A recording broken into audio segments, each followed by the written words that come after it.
செங்கல்பட்டு மாவட்டம் கேளம்பாக்கம் அருகில் உள்ள கோவளம் கடற்கரை மற்றும் மீன்பிடி துறைமுகம்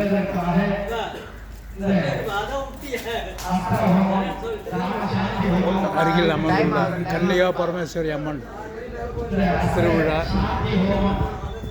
இங்கே நடந்து கொண்டிருக்கிறது. இன்று 4 திசையிலும் உள்ள சுவாமிகளுக்காக சாந்தி ஹோமம் நடைபெற்று கொண்டிருக்கிறது.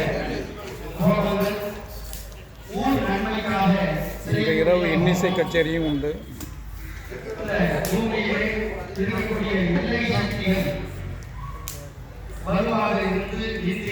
அக்னி யமன் வாயு